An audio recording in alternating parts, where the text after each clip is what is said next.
এই জন্য ভাইয়ার দুস্থ বুজুর্গ একজন গায়ক ছিল, গানাদার। সে যখন যুবক ছিল, যৌবনকালে সে যখন গানে টান দিত, তার একতারা দুতারা বেহালা যখন বাজাইতো, তার গানের টানে গানের সুরে মানুষ জাঁকজমক ভাবে লুকে লুকারণ্য হয়ে যাইত, আর মানুষ তাকে টাকা ফুলের মতো ছিটায় তাকে টাকা দিত। তার গলার কণ্ঠ, তার সুরের ঝংকার যখন সে টান দিত গানও, তখন এলাকার মানুষ, যখন বাজারের মানুষ, মোড়ের মানুষ তার গানের টানে মৌমাছির মতন জমে যাইত। এভাবে গান গাইতে গাইতে গাইতে গাইতে গোটা জিন্দগি তার এভাবেই চলে, টাকা পয়সা নিয়ে তার জীবন জিন্দগি চলছে। আস্তে আস্তে ক্রমে ক্রমে যখন তার বয়সে পদার্পণ করেছে, বার্ধক্যে পদার্পণ যখন করেছে, বার্ধক্য হয়ে গেলে, বুড়া হয়ে গেলে গা, মানুষ কি আর তার সুর আগের জায়গায় থাকে? বুড়া হয়ে গেলে গা, তার গলার কণ্ঠ এমন থাকে না, তার সুরও থাকে না, সমাজের মধ্যে তেমন দাম আর থাকে না। এই জন্য শেষ বয়সে তখন আর গান গাইবার জন্য তাকে আর কেউ বাইনাও করে না, তাকে আর দাওয়াতও দেয় না। তখন এক পর্যায়ে দেখলো, আহারে আমি তো যখন যুবক ছিলাম, কণ্ঠ ভালো ছিল, তখন তো আমি গানের সুরে মানুষ যুবক যুবতীর মেলা জমতো, আমাকে ফুলের মতো বৃষ্টির মতন টাকা পড়তো আমার আসরে, আর আমি সেই টাকা দিয়া স্বাচ্ছন্দ্যে আমার জীবন জিন্দিগি চালাইতাম। এখন আমার কেউ দাওয়াতও দেয় না, আমারে নেও না, এখন তো দুর্ভিক্ষের মধ্যে পড়ে গিয়েছি, এখন কিভাবে আমি আর সংসার চালাবো? আমি ছেলে মেয়ে নিয়ে তো এখন ক্রাইসিসের মধ্যে পড়ে গিয়েছি, দুর্ভিক্ষের মধ্যে পড়ে গিয়েছি। তখন শেষ প্রান্তে তখন আস্তে আস্তে মনে মনে ভাবলো, এখন কি করতে পারি? জীবনে তো আর আল্লাহর কাজও করলাম না, নবীজির কাজও করলাম না, ভালো কাজও করলাম না, গুনাহ করতে করতে জীবন জিন্দিগিটা চালাই দিলাম। শেষ পর্যন্ত কিভাবে জানি অন্তরের মধ্যে একটি আল্লাহর পক্ষ থেকে একটি হেদায়েতের নূর আসলো। তখন মনে মনে ভাবলো, এখন যদি শেষ বয়সে যদি আমি আল্লাহর হুকুমটা না করি, আল্লাহর হুকুমটা না মানি, তাহলে আমি যে কোনো মুহূর্তে মালাকুল মউত আজরাইলের সঙ্গে আমার সাক্ষাৎ হয়ে যেতে পারে। আমি আল্লাহর দরবারে কি জবাব দিব?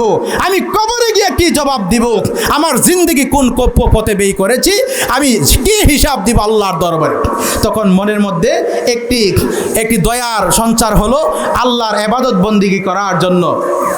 তখন অন্তরে যখন হেদায়েত আসলো, ওই যে হাতিয়ার যন্ত্র, তার হারমোনিয়াম এবং একতারা গিটার বেহালা যেগুলা দিয়া মানুষকে গান শোনাইতো, বাজনা বাজাইতো, সব যন্ত্রপাতি নিয়ে চলে গেল জঙ্গলের ভিতরে গিয়ে সেরা সবগুলাকে বাইরিয়া বাংলো, হারমোনি বাংলো, বেলা বাংলো, তার একতারা দুতারা যা ছিল সব বাইরে বাংলো, আর বলে, আই রে বেলা, তুই আমার শেষ করে দিলে জীবনের খেলা, এখন আমি আর কি করব? আমাকে এখন দাওয়াতও দেয় না, কণ্ঠ নাই, আমি এখন ছেলে মেয়ে নিয়ে খুব ক্রাইসিসের মধ্যে পড়ে গিয়েছি। তখন সব ভাঙ্গা জঙ্গলের মধ্যে একাকিত্ব নির্জন জঙ্গলে সেজদায় পড়ে গিয়েছে। সেজদায় পড়ে তখন কান্দে, হ্যাঁ প্রভু, আমার গোটা জিন্দেগি, আমার যখন যৌবন ছিল, আমার জীবন যখন ভালো ছিল, আমার শরীরে যখন শক্তি ছিল, আমার কণ্ঠ যখন ভালো ছিল, আমি তখন গান গাইতাম, আমার গানের সুরে মানুষ আমাকে দাওয়াত দিত, আমাকে মানুষ লক্ষ লক্ষ টাকা দিয়া বাইনা করে নিত। হে প্রভু, আমার জীবন জিন্দেগি গানে আমি সব কাটাইয়া দিলাম। আল্লাহ গো, আমার জীবনের দ্বারো প্রান্তে আমি পৌঁছে গিয়েছি, শেষ প্রান্তে পৌঁছে গিয়েছি। আল্লাহ, আমার এখন কণ্ঠ ভালো না, আমাকে এখন মানুষের দাওয়াত দেয় না, আমি ছেলে মেয়ে নিয়ে আমি এখন কষ্টে পড়ে গিয়েছি। আল্লাহ, এখন তোমার দরবারে এসেছি। আল্লাহ, দুনিয়ার মানুষ আমাকে বলে যাইতে পারে, তুমি তো তোমার বান্দাকে তুমি বলে যাইতে পারো না। আল্লাহ, আমার শেষ বয়সে এখন তোমার দরবারে এসেছি। হ্যাঁ প্রভু, তোমার কুদরতে পায়ে আমার কপালটুকু ঠেকায়া আমার গোটা জিন্দেগি তোমার নামে সর্প করে দিলাম, আমি আমার গোটা জিন্দেগি তোমার নামে আমি বিলীন করে দিলাম। প্রভু গো, তুমি আমাকে মাফ করে দাও। আল্লাহ, তুমি আমাকে মাফ করে দাও। তুমি যদি মাফ না করো, বলো না কার দুয়ারে আমি যাব? এমনভাবে জঙ্গলের মধ্যে তওবা করা শুরু করে দিয়েছে। তওবা করতে করতে রাত্র যখন গভীর হয়েছে, তার তওবা আল্লাহর দরবারে এমনভাবে কবুল হয়েছে, মহান আল্লাহ রাব্বুল আলামিন তখন স্বপ্নের যুগে, তখন খলিফাতুল মুসলিমিন হযরতে উমরে ফারুক রাদিয়াল্লাহু তাআলা আনহু উমরকে স্বপ্নের যুগে তখন ইলহাম করে দিয়েছে, হে উমর, তোমার এই শাসন আমলের মধ্যে এই জঙ্গলের ভিতরে গিয়ে দেখো, আমার এক বান্দা আমার দরবারে কাঁদতে আছে, আমার দরবারে তওবা করে।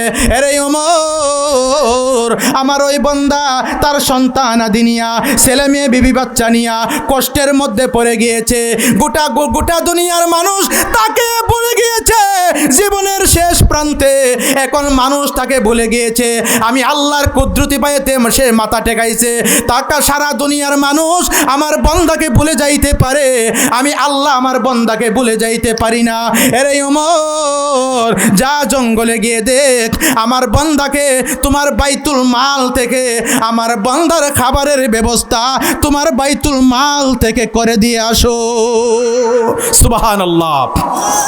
হযরত ওমর ঘুম থেকে হঠাৎ করে লাফ মেরে উঠে ফেলল, স্বয়ং আল্লাহ রাব্বুল আলামিন আমাকে স্বপ্নের যুগে আমাকে হুকুম করেছে, আমাকে অর্ডার দিয়েছে, জঙ্গলে নাকি আল্লাহর পছন্দের বান্দা আছে, আল্লাহর পছন্দের যিনি উনি তো জান্নাতি নিশ্চিত, এতে কোনো সন্দেহ নাই।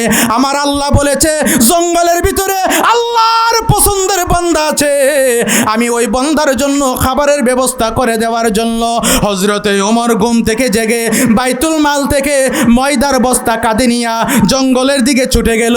জঙ্গলের মধ্যে গিয়ে দেখে এক বান্দা সেজদার মধ্যে পড়ে চোখের পানি ছেড়ে আল্লাহর দরবারে কাঁদতে আছে, আল্লাহ গো, তুমি যদি মাফ না করো, মাফ করার মতো আর পৃথিবীর জমিনে কেউ নাই, আল্লাহ তুমি আমাকে মাফ করে দাও।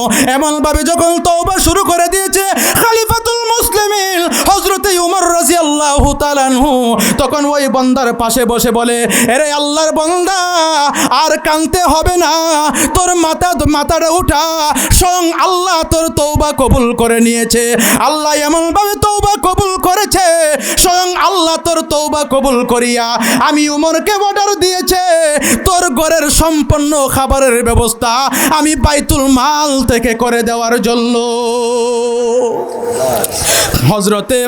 হযরতে উমর রাদিয়াল্লাহু তাআলা আনহু এমনভাবে যখন তাকে বলে দিয়েছে, তখন ওই লোক তওবা সেজদা থেকে তখন মাথা উঠাইছে।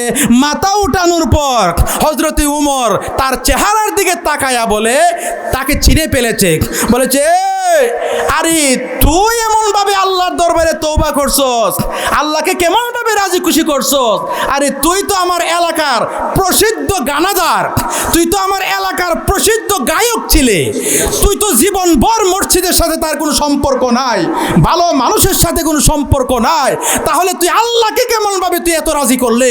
স্বয়ং আল্লাহ তোর তওবা কবুল করে আমি উমরকে নির্দেশ দিয়েছে তোর ঘরের খাবারের ব্যবস্থা আমি উমর করে দেওয়ার জন্য। সুবহানাল্লাহ।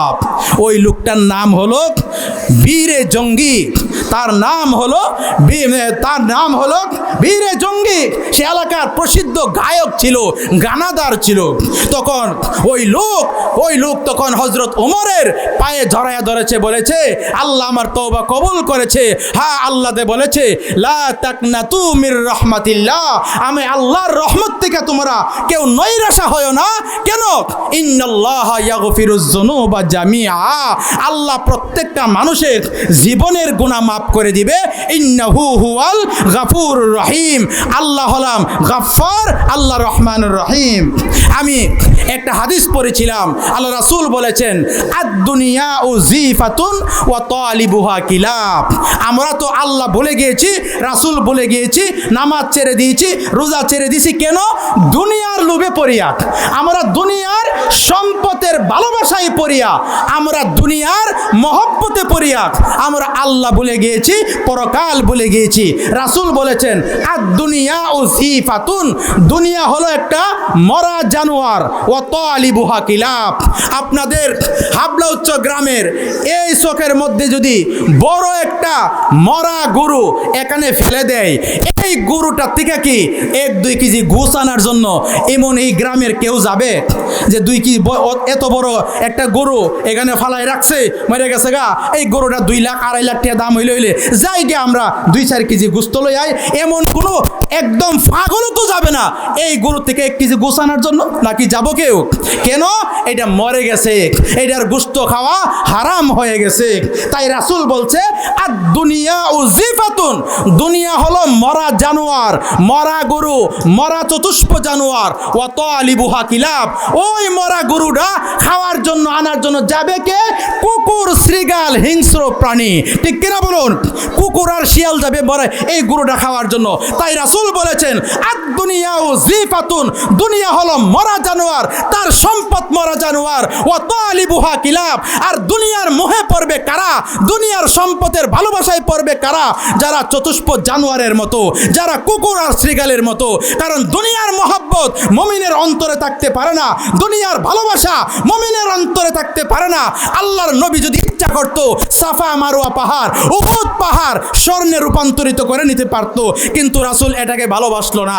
রাসূল নিজে গরিবী হালতকে পছন্দ করেছেন। কেন? হাসরের ময়দানে গরিব ধনীরা হিসাব দিতে দিতে ব্যস্ত হয়ে যাবে, এর 500 বছর আগে গরিবরা তার সম্পদের সম্পদও নাই, হিসাবও নাই, ধনীদের হাজার হাজার বছর আগে আল্লাহর তৈরি জান্নাতে চলে যাবে। সুবহানাল্লাহ। এই জন্য বলা হয়েছে আর দুনিয়া উযিফাতুন, দুনিয়া হলো মরা জানোয়ার, ওয়া তালিবুহা কিলাব, এটা তালাশকারী অন্বেষণকারী হবে একটা চতুষ্প জানোয়ারের মতো।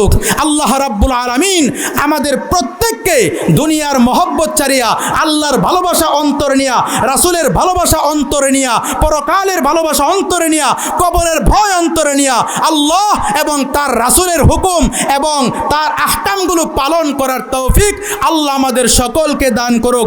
সকলে বলেন আমিন। ওয়া আখিরু দাওয়ানা আনিল হামদুলিল্লাহি রাব্বিল